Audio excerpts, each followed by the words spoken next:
Hello दोस्तों, कैसे आप सब लोग। उम्मीद करता हूँ आप सब लोग अच्छे होंगे और तंदुरुस्त होंगे और अपनी पढ़ाई को जारी रख रहे होंगे। मैं हूँ साजिद और आप देख रहे हैं हमारा YouTube channel study with Sajid. दोस्तों, पिछले टॉपिक में हमने यूरोपीय कंपनियों के एक एक टॉपिक के बारे में बात किया था। अब जब यूरोपीय कंपनियां भारत में आ गई हैं तो उनका भारत पे क्या प्रभाव पड़ता है, कैसे वो भारत के पूरे भूभाग पे कब्जा जमा जमा लेते हैं, कैसे उन्होंने एक एक करके यहाँ के राजाओं को पराजित किया, उसके बारे में चर्चा कर लेते हैं। जब हम उस क्रम में बढ़ते हैं तो सबसे पहले हमारे सामने आता है बंगाल विजय। जब बंगाल विजय की हम बात करेंगे दोस्तों, तो बंगाल जो है एक ऐसा प्रदेश था जो मुगलों के लिए भी इम्पोर्टेंट था, क्योंकि आप देखेंगे गुजरात और बंगाल वाला जो क्षेत्र है, ये व्यापार और उत्पादन की दृष्टि से बहुत ही महत्वपूर्ण क्षेत्र है। दोनों ही जो है सागर के तटीय इलाकों पे है, दोनों ही जो है तटीय इलाकों पे स्थित प्रदेश है और यहाँ पे आप देखेंगे व्यापार के पर्पज से यहाँ पे बहुत ही सुगम मार्ग है और यहाँ से उत्पादन भी बहुत होता है। तो मुगलों ने भी इन क्षेत्रों पे अधिकार जमाया था। जब मुगलों की बात करेंगे तो ये जो हम बंगाल की बात करते हैं दोस्तों, तो ये वाला जो क्षेत्र आप पूरा देख रहे हैं, तो वो बंगाल में, उस बंगाल में कौन कौन से प्रदेश शामिल थे, जो आज का बिहार है, बिहार, उड़ीसा, पश्चिम बंगाल और वर्तमान में जो बांग्लादेश है, वे सभी जो है उस टाइम पे बिहार उस टाइम वे सभी जो है बंगाल के ही भाग थे। बाद में इनका विभाजन हो गया था। तो इस क्षेत्र पे जब अंग्रेजों ने विजय प्राप्त की तो उसके बारे में हम लोग चर्चा कर लेते हैं। तो दोस्तों, आप लोग वीडियो के अंत तक बने रहिएगा और अगर आप लोगों को वीडियो पसंद आए दोस्तों तो प्लीज आप लोग शेयर करिए और लाइक करिए और चैनल को सब्सक्राइब करिए। दोस्तों, आप ही लोग के लिए इतनी मेहनत कर रहा हूँ। इससे क्या होगा दोस्तों कि जब आप लोग सब्सक्राइब करेंगे, शेयर करेंगे, तो एंगेजमेंट बढ़ती है, वीडियो की रीच बढ़ती है और थोड़ा मोटिवेशन आता है कि हाँ, अगर कोई देख रहा है तो उसके लिए अच्छे कंटेंट डिलीवर किया जाए। तो उम्मीद करता हूँ दोस्तों आप लोग भी मेरा सहयोग करेंगे। तो चलिए आज का टॉपिक शुरू करते हैं। जब हम बंगाल विजय की बात करते हैं दोस्तों, तो हम क्या देखते हैं,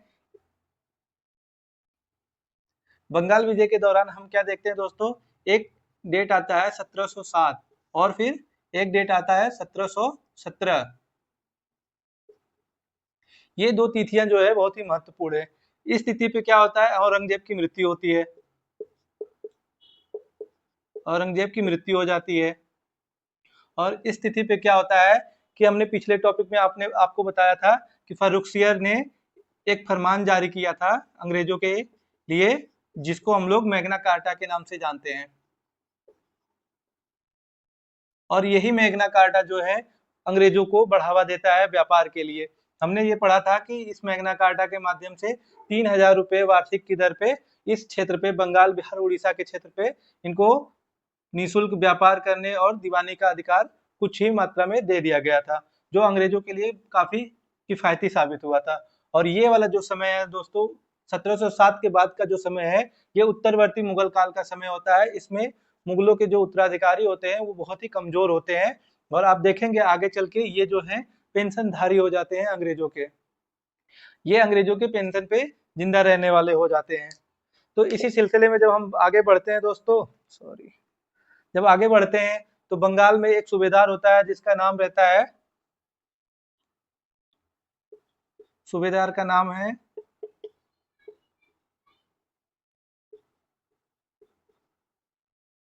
मुर्शिद कुली खां।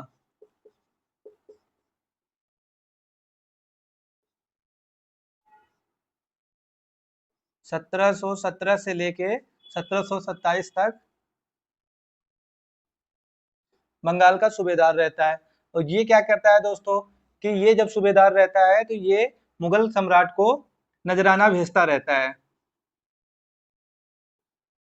नजराना भेजता रहता है, जिससे बंगाल पे किसी तरह का कोई भी प्रतिद्वंदिता देखने को नहीं मिलती है और ये मुगलों के अधीन रहना ही उचित समझता था।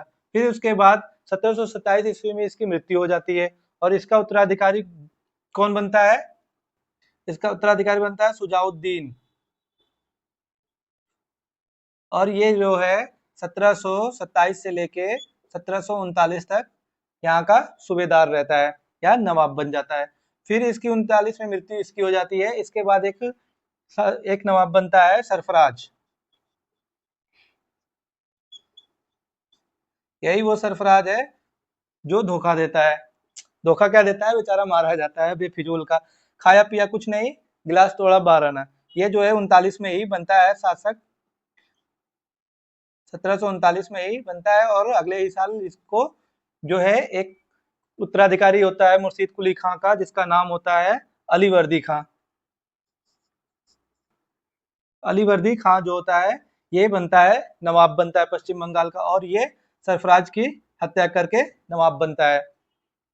अलीवर्दी खां जो है मुर्शीद कुली खां के उत्तराधिकारियों में सबसे ही योग्य था। और दोस्तों ये जो है 1740 से लेके 1756 ईस्वी तक जो है ये बंगाल का नवाब रहता है, और ये जो है सबसे योग्य नवाब रहता है। इसने दोस्तों क्या किया कि इसने जब ये नवाब बना तो इसने 2 करोड़ का नजराना भेजा, और ये बहुत चालाक था। किसको भेजता है, मुगल सम्राट को। मुगल सम्राट को 2 करोड़ का नजराना भेजता है ताकि मुगल जो है फिर से दोबारा इस क्षेत्रों पे मतलब इनसे कोई किसी तरह का कर न मांगे, और इससे इनको क्या होता है कि इनको अधिकार भी मिल जाता है मुगलों से, और ये इस क्षेत्र में पूरी तरह से व्यापार करते हैं और राजस्व की उगाही करते हैं। और फिर क्या करता है ये दोस्तों कि 1 साल ये नजराना भेजता है, और अगले 16 सालों तक जब तक ये जिंदा था इसने फिर कभी नजराना भेजा ही नहीं। ये इतना चालाक था। और इसने जो है इन क्षेत्रों पे जब अंग्रेज आ चुके थे, फ्रांसीसी आ चुके थे, डच भी आ चुके थे, पुर्तगाली भी आ चुके थे, तो ये इन क्षेत्रों पे ये नजर बना के रखता था कि ये जो है इन क्षेत्रों पे किस तरीके से व्यापार करते हैं, इनकी गतिविधियां क्या है, हर एक पॉइंट पे ये नजर रखता था। और इसने अंग्रेजों के बारे में एक बात कही थी जहां से अक्सर सवाल भी आते हैं। इसने कहा था कि अंग्रेज वो मधुमक्खी, अंग्रेज जो है या यूरोपीय वे मधुमक्खी मधुमक्खी के छत्ते हैं कि जिनको हम लोग अगर नहीं छेड़ेंगे तो ये क्या करेंगे, शहद देंगे, और अगर हमने इनको छेड़ दिया तो ये पूरी तरह से हमको काट खाएंगे। तो ये कथन किसका है, मुर्शीद, ये क्वेश्चन किसका है, अलीवर्दी खां का है, और ये सवाल में भी पूछा जाता है। अब इसके बाद दोस्तों 1756 में क्या होता है, 1756 में इसकी मृत्यु हो जाती है। 1756 में इसकी मृत्यु। अब इसकी मृत्यु के बाद से आप देखेंगे कि इसके उत्तराधिकारी जो होते हैं, इसका कोई बेटा नहीं रहता है, 3 बेटियां रहती हैं, और ये तीनों बेटियां जो हैं कहाँ कहाँ रहती हैं, एक रहती है पटना में, और एक जो है पुड़िया में, और एक रहती है ढाका में। इसका कोई बेटा नहीं रहता है, तो इसका एक नाती रहता है जो कि पटना का नवाब रहता है, और उसका नाम है सिराजुद्दौला। सिराजुद्दौला। और इसका जो पुड़िया का नवाब रहता है, उसका पुड़िया में जो इसकी बेटी रहती है उसका एक बेटा रहता है, इसका नाम है शौकत जंग। दोस्तों यहाँ से इनके बीच उत्तराधिकार का युद्ध शुरू होता है, और यहाँ पे इसकी जो है खाला या मौसी जो रहती है उसका नाम है घसीटी बेगम। अब देख लो दोस्तों, ऐसे ऐसे नाम है घसीटी बेगम। अब ये जो है यहाँ पे उत्तराधिकार का मैटर आके फंसता है, और एक इसका सेनापति रहता है मीर जाफर, और ये सब चाहते हैं कि इनको कहीं ना कहीं से बंगाल का इनको नवाब बना दिया जाए। और ये किसके हिस्से आता है, ये आता है सिराजुद्दौला के। जब इसके हिस्से ये आता है तो ये जो है ये इसके विरोध में आ जाते हैं, सिराजुद्दौला के विरोध में आ जाते हैं, और इसके खिलाफ षड्यंत्र भी रचते हैं, जिसका परिणाम हम आगे देखेंगे। तो अभी हम बात करते हैं सिराजुद्दौला की। तो कोई भी जो नवाब बनता है दोस्तों, तो उसके सामने सबसे बड़ी समस्या क्या होती है कि वो नवाब बनने के बाद या राजा बनने के बाद अपने सामने की जो चुनौतियां हैं, जो विरोधी हैं, उनको भी शांत करे और प्रशासन पे नियंत्रण स्थापित करे। इस सिलसिले में जब हम देखेंगे तो सिराजुद्दौला का अपने विरोधियों के साथ साथ अंग्रेजों से भी मतभेद होता है। और ऐसी स्थिति में जब अंग्रेजों को भी पता चलता है कि इनके अंदर गुटबाजी हो रही है, यानी कि इनके साम्राज्य में गुटबाजी हो रही है, तो क्या करते हैं अंग्रेज, इनके उन लोगों को ये सिलेक्ट करते हैं जो अंग्रेजों का साथ दे सके। तो दोस्तों इसने सबसे पहले अपने सामने जो चुनौती आई सिराजुद्दौला ने, उनमें से किसका निपटारा किया, सबसे पहले शौकत जंग को इसने मनिहारी के युद्ध में, जो बिहार बीपीएससी की तैयारी करते हैं वो ध्यान देंगे, मनिहारी का युद्ध होता है मनिहारी नामक स्थान पे इसको पराजित करता है। बीपीएससी में दोस्तों चूंकि बहुत डीप पूछा जाता है इसलिए इसको बता रहे हैं। मनिहारी नामक स्थान पे इसको पराजित करता है और इसकी हत्या कर देता है। अब बचे कौन? बची घसीटी बेगम। तो घसीटी बेगम को घसीटते हुए ले जाके जेल में डाल देता है। अब यहाँ पे बचता है सेनापति मीर जाफर। मीर जाफर को इसके पद से हटा दिया जाता है और इसके स्थान पे मीर मदान को सेनापति बनाया जाता है। ये तो इस तरह से इसने अपने दरबार के जो षड्यंत्रकारी थे उनको निपटारा करके नवाब बना। अब इसके बाद बचते हैं अंग्रेज। क्योंकि अंग्रेजों के आने के बाद सबसे बड़ी समस्या थी कि अंग्रेज जो थे ये नजराना इसको नहीं भेजे थे। अंग्रेजों से इसका मतभेद या विवाद कैसे शुरू होता है? इसने क्या किया, इसने ये नवाब बना, तो जब कोई नवाब बनता था तो वो उम्मीद करता था कि जो सामने वाली पार्टी होती है या इनके अधीन जो रहते हैं इनको नजराना भेजते हैं। तो अंग्रेजों ने नजराना नहीं भेजा, नजराना नहीं भेजा और इसने मना किया था कि जो इनके किले होते हैं उनकी किलेबंदी नहीं की जाएगी। और चूंकि फ्रांसीसी और डचों ने अपनी किलेबंदी रोक दी थी और इन्होंने किलेबंदी की, अंग्रेजों ने किलेबंदी नहीं रोकी। और तीसरी सबसे बड़ी जो विवाद का जड़ था, इसने षड्यंत्रकारियों के साथ मिलकर गुप्त मीटिंग की इन्होंने, अंग्रेजों ने, और इसके खिलाफ षड्यंत्र रचा। और ये कुछ प्रमुख कारक थे जो सिराजुद्दौला को अंग्रेजों के खिलाफ लड़ने के लिए उत्साहित करते हैं या प्रेरित करते हैं। अब यहाँ से क्या करता है ये कि कलकत्ता पर आक्रमण करता है। और कलकत्ता पे जब ये आक्रमण करता है तो वहां का गवर्नर कौन था? वहां एक गवर्नर था रोजर ड्रेक। और ये भागकर दोस्तों कहाँ चला जाता है? फुल्टा द्वीप पर शरण लेता है। फुल्टा द्वीप पर ये शरण लेता है। इस तरह से इसने कलकत्ता पे अधिकार कर लिया और उसका नाम रखा, कलकत्ता का नाम क्या रख दिया? अलीनगर। तो यहाँ का प्रभारी किसको बनाया? प्रभारी जो है मानिक चंद को बनाया। मानिक चंद को बनाया। इसी क्रम में दोस्तों एक घटना और घटती है जो अंग्रेजों को प्रोत्साहित करती है बंगाल पे आक्रमण करने के लिए। और वो घटना क्या थी? ब्लैक होल की घटना। और इसमें सिराजुद्दौला क्या करता है कि इसने जो है फोर्ट विलियम पे जब कब्जा जमाया तो 146 लोगों को एक कमरे में कैद कर दिया। एक आप सोच के देखो दोस्तों कि 146 कमरे में सॉरी एक कमरे अब एक कमरे में इसने 146 लोगों को कैद किया था। और आप सोचो कि उसमें से कितने जिंदा बच के आते हैं? मात्र 23। और इसी में एक व्यक्ति होता है, इतिहासकार होता है, उसका नाम है हॉलवेल। और इसी ने इस घटना का वर्णन किया है। और यही घटना होती है दोस्तों जो अंग्रेजों को बंगाल पे आक्रमण करने के लिए प्रेरित करती है। और यह घटना कब की है? 20 जून 1756 की घटना है ये। यहाँ से दोस्तों सवाल पूछता है, डेट से भी पूछ सकता है और ये भी पूछ सकता है कि इस घटना का वर्णन करने वाला कौन इतिहासकार है जिसने ब्लैक होल की घटना की या काल कोठरी की घटना की वर्णन किया है। तो वो कौन है? तो वो है दोस्तों हॉलवेल। अब इसी को जब ये घटना घटती है दोस्तों तो आप देखते हैं पिछले टॉपिक में हमने बताया था कि क्लाइव की एंट्री हो चुकी रहती है 1756 तक। और दक्षिण में चूंकि क्लाइव उस समय रहता है और ये सूचना कहाँ आती है? दक्षिण में आती है और क्लाइव के पास आती है। और यहाँ से क्या होता है? क्लाइव जो होता है ये कोलकाता की तरफ रवाना होता है अपने सैनिक अभियान पे। इस समय क्या होता है? ये सिराजुद्दौला पे दबाव बनाता है और कुछ जगहों पे इनके बीच विवाद भी होता है और एक संधि होती है। संधि का नाम है अलीनगर संधि। अलीनगर संधि जो है दोस्तों ये जब कोलकाता का नाम बदल दिया था वही अलीनगर है। और इस कोलकाता का नाम किसने अलीनगर रखा था? सिराजुद्दौला ने। इस संधि के तहत अंग्रेजों को 3 लाख हर्जाना जो है ये सिराजुद्दौला देता है, 3 लाख हर्जाना। और और इन्हें सिक्के ढालने के लिए इजाजत देता है, सिक्के भी ढालने की इजाजत देता है।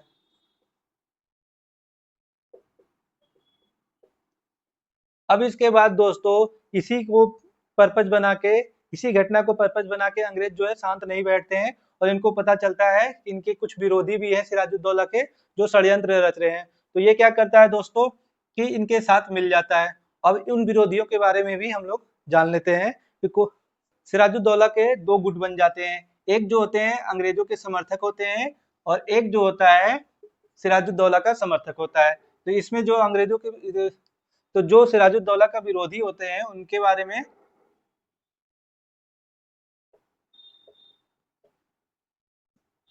विरोधियों में सबसे पहला नाम आता है मीर जाफर का। मीर जाफर ये सेनापति होता है। इसके बाद आता है मीर मदान, फिर आता है दुर्लभ राय, और एक आता है जगत सेठ। जगत सेठ होता है दोस्तों, ये बंगाल में जो बैंकर होते हैं उनको जगत सेठ कहा जाता है। इसका नाम रहता है माधव राय। और उसके बाद एक नाम आता है अमीचंद। ये वही अमीचंद है दोस्तों जिसको सिराजुद्दौला ने कलकत्ता का प्रभारी नियुक्त किया था। और एक नाम और आता है यार लतीफ खान। इसको यार तो कहना नहीं चाहिए, नाम ही बस यार है इसका, यार लतीफ खां। और घसीटी बेगम का नाम हमने पहले ही जिक्र कर लिया था। अब इसके दो समर्थक भी थे दोस्तों, और वे दो समर्थक कौन थे जो सिराजुद्दौला के साथ प्लासी के युद्ध में लड़ते हैं। ये दोस्तों इसके बाद की जो घटना है वो प्लासी का युद्ध के नाम से जाना जाता है। तो इसके समर्थकों में मीर मदान था, जो युद्ध लड़ते वक्त दोनों ही मारे जाते हैं, मीर मदान, और एक है मोहनलाल। ये दोनों युद्ध लड़ते हुए मारे जाते हैं। अब इसके बाद जब अंग्रेज कोलकाता पे चढ़ाई करते हैं या बंगाल पे चढ़ाई करते हैं तो सिराजुद्दौला के साथ इनका एक जगह पे मुठभेड़ होता है, और वो स्थान है प्लासी। प्लासी, और ये स्थान जो है भागीरथी नदी के किनारे है।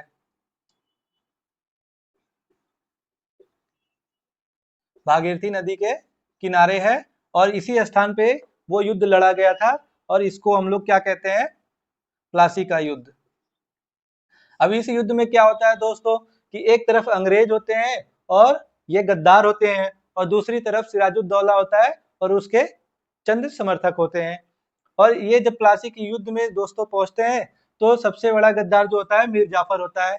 ये अंग्रेजों के साथ मिल चुका रहता है, मिले तो सभी रहते हैं लेकिन उसमें सबसे बड़ा रोल जो है मीर जाफर का होता है। जब ये युद्ध जारी रहता है दोस्तों तो ये सिराजुद्दौला को अपने महल वापस जाने की सलाह देता है और कहता है नवाब साहब आप अपने महल में आराम करिए और हम लोग युद्ध देख लेंगे। और इसके कुछ जो पहले से ही भाग चुके रहते हैं, कुछ लोग जो होते हैं युद्ध के मैदान से ही भाग चुके रहते हैं। इस तरह से सिराजुद्दौला जो है प्लासी के युद्ध में कमजोर पड़ जाता है, और इसके बाद जब इसने इसको महल वापस जाने की सलाह दे दिया तो ये क्या करता है, पालकी में बैठ के निकल जाता है और कहता है पालकी में होके सवार चली रहे। और जब ये पालकी में होके अपने महल जाता है दोस्तों तो यहाँ पे मीर जाफर का एक बेटा रहता है, और वो मीर जाफर का बेटा जो है यहाँ पे जब ये अपने महल वापस आ जाता है तो महल में ही इसकी हत्या करा देता है। तो क्या फायदा हुआ, पालकी में बैठ के घर आए और घर पे पहले से ही कोई बेगम इनकी सेवा कर रही थी, इतना भी इनको नहीं पता चल रहा था कि कौन कौन इनके विरोध में है। इस तरह से हम देखते हैं दोस्तों प्लासी का युद्ध जो होता है अंग्रेज जीत जाते हैं, और इस युद्ध में जीतने का क्या परिणाम निकलता है कि मीर जाफर को अंग्रेज जो है पश्चिम बंगाल का नवाब बना देते हैं।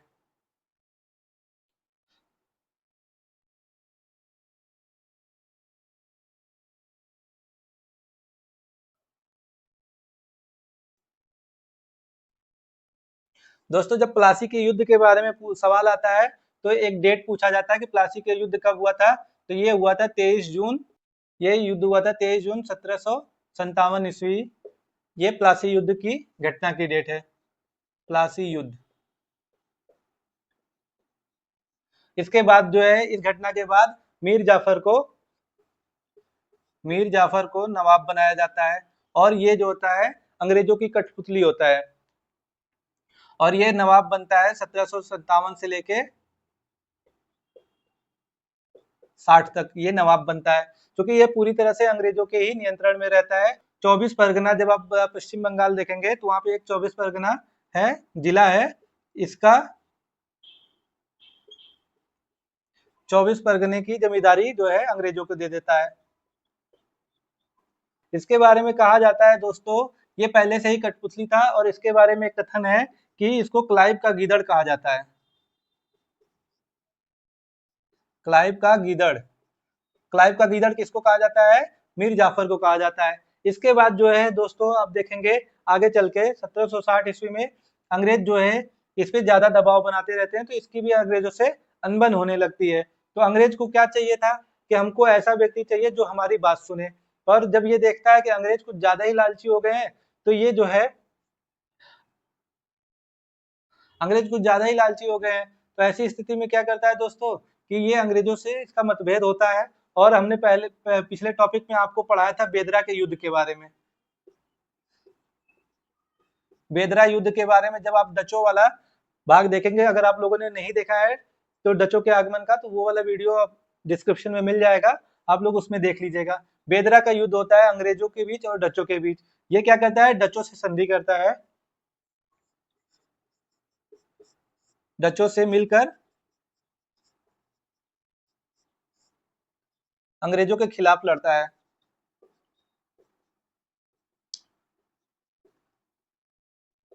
अब इसकी बातों में आके दोस्तों आप देखेंगे कि अंग्रेजों के साथ ये जो है डच भी जो है बेदरा का युद्ध 1759 ईस्वी में लड़ते हैं। इस युद्ध में क्या होता है, इसका तो बोरिया बिस्तर गोल होता है ये दोस्तों। ये अपने साथ साथ इनको डचों को भी बाहर खदेड़वाने में पूरा सहयोग कर देता है। डच आराम से अपना व्यापार कर रहे थे, और इसी युद्ध में जो है अंग्रेजों ने डचों को भी बहुत बुरी तरह से पराजित किया था। अब यही ये कहावत इन पे फिट बैठती है, खाया पिया कुछ नहीं, गिलास तोड़ा बारह ना देकर ये जो है भारत से भी वापस चले जाते हैं। फिर अंग्रेज क्या करते हैं, बेदरा युद्ध में इनको भी पराजित करते हैं और मीर जाफर को भी पराजित करते हैं। मीर जाफर की जगह पे मीर कासिम को बंगाल का नवाब बना देते हैं। दोस्तों वीडियो काफी लंबी हो रही है, तो कल के टॉपिक में हम लोग मीर कासिम के बारे में पढ़ेंगे।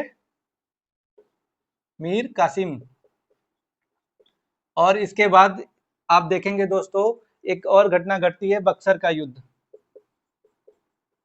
बक्सर का युद्ध, और फिर क्लाइव ने द्वैध शासन शुरू किया था। द्वैध शासन, तो एक एक करके कल हम लोग इस टॉपिक पे चर्चा करेंगे दोस्तों। एक सवाल और यहाँ से छूट जा रहा है, जब दोस्तों एक सवाल यहाँ से आता है कि जब प्लासी का युद्ध हुआ था तब उस समय पे बंगाल का गवर्नर कौन था? हमने दोस्तों आपको पहले ही बताया था कि जब सिराजुद्दौला ने कलकत्ता पे आक्रमण किया था तो वहां पे जो गवर्नर था रोजर ड्रेक जो है ये फुल्टा द्वीप पे शरण लेता है। तो यही जो है, अगर आपसे सवाल पूछा जाता है कि प्लासी के युद्ध के समय गवर्नर कौन था कलकत्ता का, तो वो रोजर ड्रेक था। और प्लासी के युद्ध के समय में अंग्रेजों का नेतृत्व किसने किया था? का नेतृत्व जो है क्लाइव ने किया था। अंग्रेजों का नेतृत्व किसने किया था? क्लाइव ने किया था। बाकी दोस्तों हम लोग कल के वीडियो में चर्चा कर लेंगे। उम्मीद करता हूं दोस्तों आप लोगों को वीडियो पसंद आई होगी। एक एक टॉपिक मैंने दोस्तों आप लोगों को समझाया है। अगर कोई त्रुटि होती है दोस्तों तो आप कमेंट सेक्शन में जरूर बताइएगा, मैं उसे दूर करने की पूरी कोशिश करूंगा। और हर एक पॉइंट को एग्जाम के पर्पज से ही बताया गया है दोस्तों। अगर आप कोई भी एग्जाम दे रहे हैं तो आपको ऐसे सवाल देखने को जरूर मिलेंगे। उम्मीद करता हूँ दोस्तों आप लोगों को वीडियो पसंद आई होगी। वीडियो पसंद आई है तो वीडियो को लाइक करिए, चैनल को सब्सक्राइब करिए और हमें भी थोड़ा मोटिवेट कर दीजिए। धन्यवाद।